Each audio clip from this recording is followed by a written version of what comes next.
The acting FEMA administrator visited the Texas flood disaster zone on Saturday. David Richardson is his name. He visited the site where at least 129 people died. His visit came more than a week after the July 4th catastrophe. Richardson did not respond to CNN's Julia Vargas Jones when she, as you see here, tried to ask him about a New York Times report that FEMA struggled to answer nearly 2/3 of the calls into its disaster assistance line in the first 2 days of the floods. Meantime, at the Turning Point USA Student Summit, DHS Secretary Kristi Noem did address what the Trump administration believes is the role of the federal government in emergencies. It should be state managed, which means the state makes the decisions on how they're going to universally handle this disaster. And the federal government, our role should be to support. We should be there to support. We shouldn't be making the decisions. We should be sending the support that is necessary to get that state through that situation. And that's exactly how we implemented it in Texas.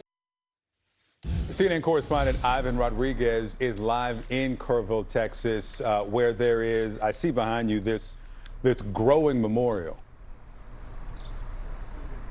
Victor, good morning. Yeah, this growing memorial here has been growing by the day. Along this fence here in downtown Kerrville, you'll find flowers, stuffed animals, messages, pictures of victims. One message that stood out to me, I took a picture of it.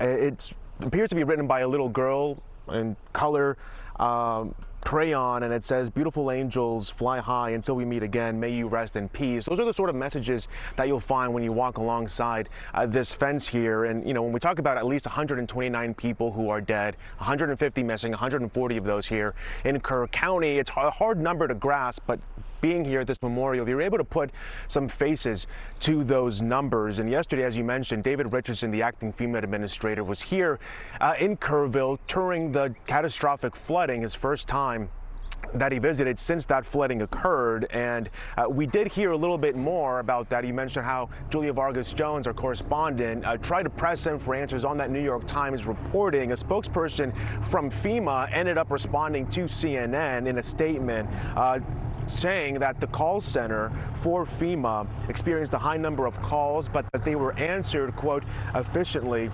ensuring that nobody was left without assistance. Of course, this still is a lot of ongoing controversy, a lot of questions being asked in this community in terms of how the response went out throughout the days leading up to the catastrophic flooding, the hours after the catastrophic flooding as well. So here, we're also seeing Texas Governor Greg Abbott praising the federal response. We saw that when President Donald Trump was visiting here in Central Texas as well. We know that today, like yesterday, volunteers will also be out assisting crews who have been working around the clock to try and find anybody else, those people who are still missing. In terms of other people trying to find some solace, we've seen already this morning people come and pay their respects here at this growing memorial. Victor. Ivan Rodriguez for us there in downtown Kerrville. Thank you so much. Also, acting FEMA Director David Richardson, he made his first visit to Central Texas since the deadly flooding devastation in the region.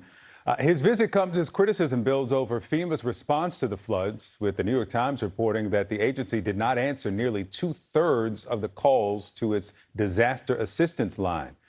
Despite the mounting criticism, the mayor of Kerrville praised the federal response to the floods in a statement yesterday. When Kerrville and Kerr County asked for help, the state and the federal government answered that call. They showed up in force, and they've been here every day since, working 24/7. CNN's Julia Vargas Jones has more from Kerrville. Julia? Victor, the acting head of FEMA, David Richardson, made his first visit to Kerrville on Saturday, coming to this FEMA site. But he did not answer our questions about this New York Times reporting that says that 2 days after the floods, FEMA did not answer almost 2/3 of the calls that came into its disaster assistance line.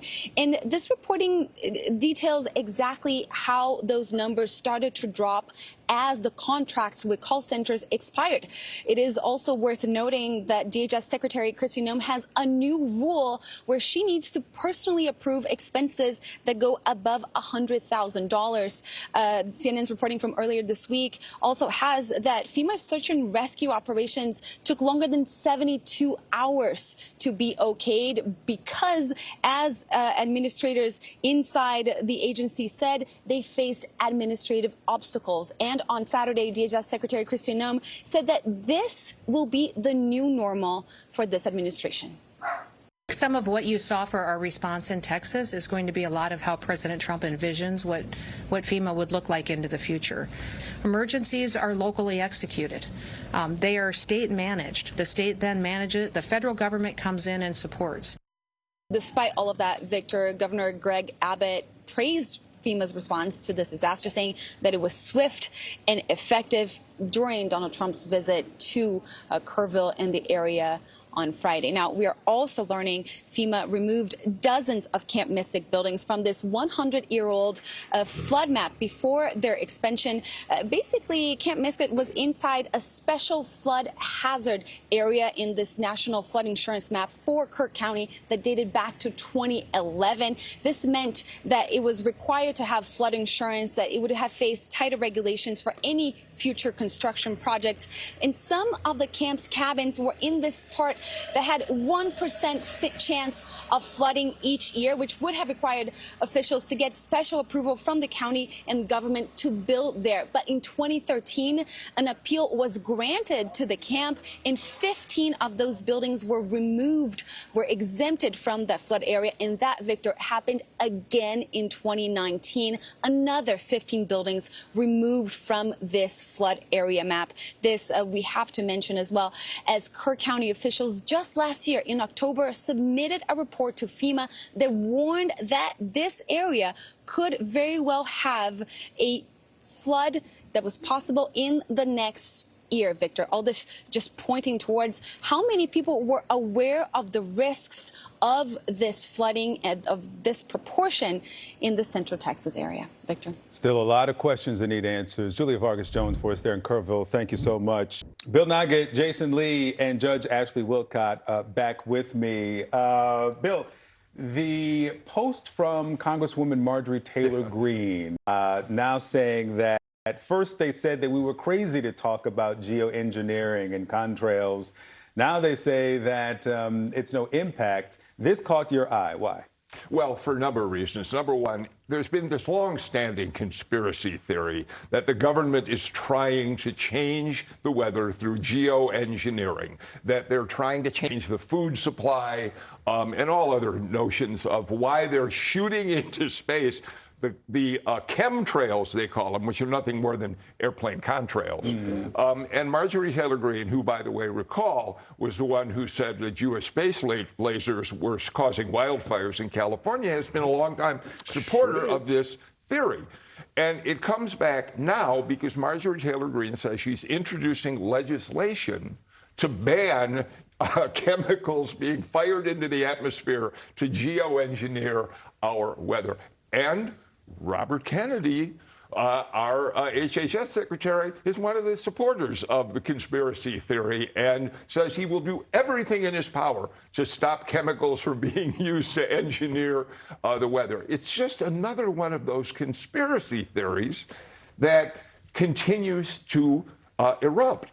Todd Zeldin, the EPA administrator, put out 2 website postings in which he said, we've investigated this, there's no truth to it at all, which is an odd thing for a diehard Trump guy and a conspiracy theorist himself to do. But the fact of the matter is that MAGA people aren't going to believe that. They're going to continue to believe this conspiracy theory. Well, I feel like they need to pick a side, because these are the same people that would tell you that corporations and industry that are releasing toxins into the air based off manufacturing or whatever, that it's doing nothing to the weather. It's doing nothing to the ozone. There's no greenhouse effect. There's no global. It's not harmful at all. But somehow, at the same time, these chemtrails are controlling the. Like, you have to pick a side. That's different for some reason. That's different. Yeah. Go figure.